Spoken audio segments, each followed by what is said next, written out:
Welcome back to well generator. स्वागत है आपका आपके चैनल वेल जनरेटर में, जहां हम करेंगे डिस्कस निफ्टी फिफ्टी के नेक्स्ट डब्ल्यूजी पाथ के बारे में और एक्सपायरी कहां होने वाली है और निफ्टी किधर हमें बाइंग और सेलिंग अपॉर्चुनिटी देने वाली है, ये सारी चीजें डिस्कस करेंगे। तो शुरू करने से पहले, जैसा कि हमने कल डब्ल्यूजी पाथ में डिस्कस किए थे सारे लेवल और बेहतरीन तरीके से वर्क किया, निफ्टी ने एक रेंज में बहुत देर तक मूवमेंट दिया और फाइनली हमारे बुलिश जोन में क्रॉस किया, एंटर किया निफ्टी ने और 23,437 पर क्लोज हुआ। 23,450 तक का हाई निफ्टी ने आज 23,452 का हाई लगाया निफ्टी ने और बेहतरीन मूवमेंट दिया। तो जो डब्ल्यूजी पाथ को फॉलो कर रहा है, डेफिनेटली उसे हेल्प मिला होगा और उसका ट्रेडिंग सेशन बढ़िया रहा होगा। तो चलिए डिस्कस करते हैं नेक्स्ट डब्ल्यूजी पाथ क्या है और एक्सपायरी में क्या मूवमेंट, बाइंग सेलिंग अपॉर्चुनिटी हमको मिलने वाली है, ये सारी चीजें डिस्कस करेंगे। तो first of all, daily time frame में हमने अपना चार्ट ओपन किया हुआ है। तो यहाँ पे आज की क्लोजिंग बेहतरीन क्लोजिंग हुई है और अभी नेक्स्ट हर्डल, जैसे कि हम डिस्कस करते आ रहे हैं, हमारा टारगेट इस कैंडल के बाद सीधा हमारा टारगेट अपर बैंड तक का जाना था, जिसमें मिडिल बैंड अचीव होने के बाद अब अपर बैंड के लिए ज्यादा दूर नहीं बचा है, बहुत नियर बाई है और आरएसआई भी टुवर्ड 60 मूव कर रही है। तो ये सारी चीजें बेहतरीन है और कल निफ्टी की अग्नि परीक्षा हो सकती है क्योंकि ये टकराएगा आरएसआई 60 रेजिस्टेंस से। तो यहाँ पे देखना होगा कि निफ्टी ब्रेकआउट कर पाती है कि नहीं, ये बहुत इंपॉर्टेंट रहने वाला है नेक्स्ट वीक के लिए। तो ये सारी चीजें कल क्लियर होंगी और इमीडिएट अगर एक ट्रेंड लाइन के अकॉर्डिंग हम डेली टाइम फ्रेम पे देखें तो हमको क्या दिखता है कि इमीडिएट जो रेजिस्टेंस हमको दिख रहा है डेली टाइम फ्रेम के अकॉर्डिंग, ऊपर आपको दिख रहा है 23,630 का इमीडिएट हर्डल हमको यहाँ पे दिख रहा है। और अगर हम इसको 23,616, तो 23,616 रेट में आज का जो हाई है, अगर मैं आज की हाई की बात करूं 23,452, 23,452 के ऊपर निफ्टी हमको दे रही है 23,616। This is coming above this line और अगर इसका ब्रेकआउट होता है तो ऊपर में हमारे पास जो इमीडिएट रेजिस्टेंस आएगा, जहां से पास्ट में निफ्टी ने रेजिस्टेंस लिया था, तो जिसकी वैल्यू आ रही है, इमीडिएट रेजिस्टेंस की वैल्यू हमारी है, यही है 23,808। इट मीन और 23,616 के बाद आएगा 23,808।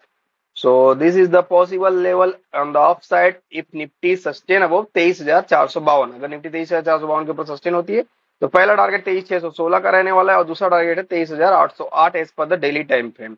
और डाउन साइड की हम कब बात करेंगे, डाउन साइड की बात हम करेंगे तब इसको छोटे टाइम फ्रेम में कन्वर्ट करके देखते हैं डाउन साइड का कहाँ पे बेटर आने। और सबसे बड़ी चीज यहाँ पे छोटे साइड में कन्वर्ट करने पर हमें यहाँ पे बेहतरीन बॉक्स फॉर्मेशन दिख रहा है, तो बॉक्स के अकॉर्डिंग भी हम अपना टारगेट कैलकुलेट कर लेते हैं और यहाँ पे बॉक्स के अकॉर्डिंग अपना जो टारगेट आ रहा है उसको भी हम देख लेंगे। तो यहाँ पे एक बेहतरीन बॉक्स का फॉर्मेशन हुआ है, तो इसके अकॉर्डिंग जो टारगेट आ रहा है उसको हम देख लेते हैं। और बेयरिशनेस तभी होगी जब मार्केट इस मिडिल बैंड के नीचे जाने वाला रहेगा या फिर आज का जो लो है उसके नीचे जाएगा। इट मीन 23,200 के नीचे ही बेयरिशनेस है, अदरवाइज टिल 23,200 तक एवरी डे बाइंग है। 23,200 तक ही बेयरिशनेस है, उसके नीचे कोई भी बेयरिशनेस नहीं है। और एज पर टुडे सेशन 23,300 एक स्ट्रॉन्ग सपोर्ट बन चुका है, 23,300 स्ट्रॉन्ग सपोर्ट बन चुका है। तो मार्केट एनी हाउ 23,300 को होल्ड करना चाहिए as per the option chain also. और यहाँ पे अगर मैं बॉक्स के अकॉर्डिंग टारगेट निकालता हूँ, छोटे टाइम फ्रेम के अकॉर्डिंग अगर मैं टारगेट निकालू, आवरली टाइम फ्रेम के अकॉर्डिंग जो हमारा टारगेट आ रहा है उसको हम देख लेते हैं कि हमारा टारगेट क्या निकल के आ रहा है। तो आवरली टाइम फ्रेम के अकॉर्डिंग जो हमारा टारगेट आ रहा है, that is coming around like this.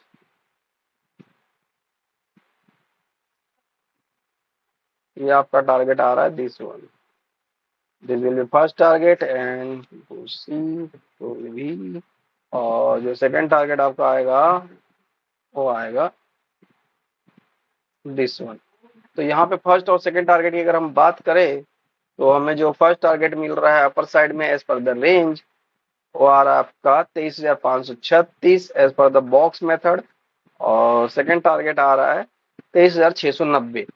अगर हमने चार्ट पे देखा तो हमें भी क्लियर दिख रहा था कि डेली टाइम फ्रेम के अकॉर्डिंग हमारा जो लेवल आ रहा था 23,452 के ऊपर हमको 23,616 तक का लेवल देखने को मिल रहा था और उसके ऊपर 23,800 तक का लेवल देखने को मिल रहा था।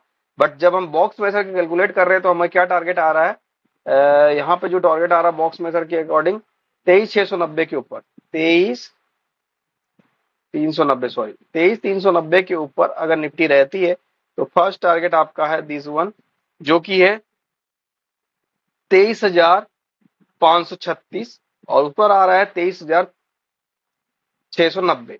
तो यहाँ पे मैं मेंशन करता हूँ as per the box matter 23,390 कि अगर होल्ड करती है निफ्टी तो पहला टारगेट हमारा है 23,536 और अगर 23,536 के ऊपर सस्टेन करती है तो जो फाइनल टारगेट हमारा आ रहा है वो आ रहा है 23,693। This is coming as per the box method.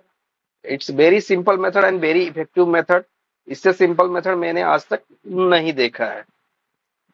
तो ये रहा आपका level as per the box method. और निफ्टी का अगर 23,390 होल्ड करता है तो पैनिक नेस की कोई बात नहीं है, इसके ऊपर हम बिंदास बुलिश है। पहला टारगेट 23,536 आ रहा है और दूसरा टारगेट 23,693 आ रहा है। और बेरिशनेस की बात हम तभी करेंगे जब मार्केट इस रेंज को तोड़ेगी जिसकी लोअर वैल्यू आ रही है 23,200 के अराउंड। अगर मार्केट 23,200 के नीचे जाएगी तभी वहां पे बेरिशनेस है मार्केट में, अदरवाइज फुल्ली बुलिश है। और 23,300 एक स्ट्रॉन्ग सपोर्ट है as per the option chain. तो चलिए डिस्कस करते हैं फिबो चार्ट क्या बोल रहा है। निफ्टी का फिबो चार्ट हम देखें। निफ्टी का फिबो चार्ट हमें क्या बता रहा है, तो निफ्टी का फिबो चार्ट आपको बता रहा है क्लियर बेहतरीन निफ्टी अपने रेंज में जा रही है और ऊपर रेंज में क्लियर यहाँ पे पहला हर्डल आ रहा है 23,560 का और 23,560 के ऊपर अपर रेंज में आ जाएगा जहां पे ये फिर से 23,800 के टुवर्ड चला जाएगा और अपर रेंज में जाएगा तो एक्सट्रीम बुलिशनेस आ जाएगा जिसमें 24,000 तक के लेवल के लिए ओपन हो जाएगा मार्केट। तो यहाँ पे चलिए नेक्स्ट डब्ल्यूजी पाथ एक्सपायरी का डब्ल्यूजी पाथ क्या बोल रहा है। 17 अप्रैल का डब्ल्यूजी पाथ हमें क्या बोलता है उसको देख लेते हैं। तो 17 अप्रैल का डब्ल्यूजी पाथ बहुत ही सिंपल और बेहतरीन वैल्यू कैलकुलेट होकर निकली जिसमें रेंज बना है हमारा। टर्निंग पॉइंट जो निकल के आया है निफ्टी का वो आया है 23,515 और मेक और ब्रेक का जो वैल्यू है वो आ रहा है आपका 23,360। इट मीन आपको 23,360 के नीचे ही बेरिश होना है। 23,360 जब तक होल्ड मार्केट में बेरिशनेस की कोई गुंजाइश नहीं है। अगर 23,360 ब्रेक करता है तो बेरिशनेस के सारे लेवल ला सकता है जिसमें मोस्ट डाउन लेवल हमारा है 23,130 का। और अगर मार्केट टर्निंग पॉइंट के ऊपर चलने लगता है और 23,515 का लेवल ब्रीच करता है और इसके ऊपर सस्टेन करता है तो अपर साइड के सारे लेवल आ सकते हैं जिसमें अपर वैल्यू है 23,760 का। तो चलिए डिस्कस करते हैं कि यार इसे ट्रेड प्लान कैसे करना है। तो इस रेंज को हमको फॉलो करना है 23,515 23,360 के बीच में ओपन हो तो we have to wait and watch कि मार्केट टुवर्ड सपोर्ट आ रही है या टुवर्ड अपर रेंज रेजिस्टेंस जा रही है। अगर टुवर्ड सपोर्ट आएगी तो 5 मिनट बुलिश कैंडल पे लॉन्ग अपॉर्चुनिटी लेंगे जहां पे पहला टारगेट रहेगा अपर रेंज का जो कि है 23,513 और अगर ओपनिंग के बाद टुवर्ड रेजिस्टेंस जाती है और बेयरिश कैंडल 5 मिनट बनाती है तो उसके नीचे हम शॉर्ट ट्रेड अपॉर्चुनिटी लेंगे जहां पे टारगेट रहेगा लोअर रेंज का जो कि है 23,360 का। और इस रेंज ट्रेडिंग में हमारा स्टॉप लॉस रहेगा प्रीमियम का 30 पॉइंट। और अगर मार्केट गैप अप या गैप डाउन देती है और रेंज ब्रेकआउट देती है और 5 मिनट बुलिश कैंडल बनती है 23,515 का तो हमारा लॉन्ग ट्रेड अपॉर्चुनिटी रहेगा और पहला टारगेट रहेगा 23,590 and the second target will be the 23,667 का रहने वाला है। इसके ऊपर अगर निफ्टी चलती है तो हमें बहुत ही कॉशियस होना है बिकॉज अपर साइड में 23,700 से 23,760 एक के की तरह वर्क करेगा जहां से मार्केट हमको रिवर्सल दिखा सकता है। तो इसके लिए कॉशियस रहना है। और एनी हाउ अगर मार्केट 23,700 का 60 का लेवल ब्रीच करता है तो टुवर्ड 23,800 जो मोस्ट इंपोर्टेंट रेजिस्टेंस है उसको भी हिट कर सकता है। और अगर मार्केट बेरिशनेस में जाता है और 23,360 के लेवल के नीचे क्लोजिंग देती है 5 मिनट बेरिश कैंडल तो हम शॉर्ट ट्रेड अपॉर्चुनिटी लेंगे जहां पे हमारा पहला टारगेट रहेगा 23,285 का। उसके नीचे हमारा जो ट्रेड प्लान रहेगा 23,210 का नेक्स्ट ट्रेड रहेगा। और अगर इसके नीचे भी कंटिन्यूटी होती है बेरिशनेस की तो हमें कॉशियस होकर नीचे ट्रेल करना है बिकॉज 23,130 से 23,170 एक के है जहां से मार्केट आपको इमीडिएट रिवर्सल ऊपर की तरफ दिखा सकता है। तो this is the basic trade idea as per the WG path of the Nifty 50। तो mark this all level in your chart and see the price in live market। और as per me and my personal opinion saying market is bullish and at least 200 to 300 point का movement कल market में upside की तरफ आना चाहिए। ओवरनेट क्या news आएगा ट्रम्प क्या कहेगा ये बोल नहीं सकते but as per the today projection Nifty को बुलिश होना चाहिए और निफ्टी को फिर से 300 पॉइंट 250 से 300 पॉइंट का मूवमेंट अपसाइड की ओर दिखाना चाहिए। तो ये तो कल ही पता चलेगा क्या करेगी निफ्टी। तो टिल देन बाय बाय, मिलते हैं नेक्स्ट वीडियो में। लाइक शेयर सब्सक्राइब करने में कंजूसी ना करें। अगर ये लेवल आपको काम आ रहे हैं तो अपने फ्रेंड सर्कल में जरूर शेयर करें और WG पाथ को जरूर फॉलो करें। Welcome to well generator, bye bye.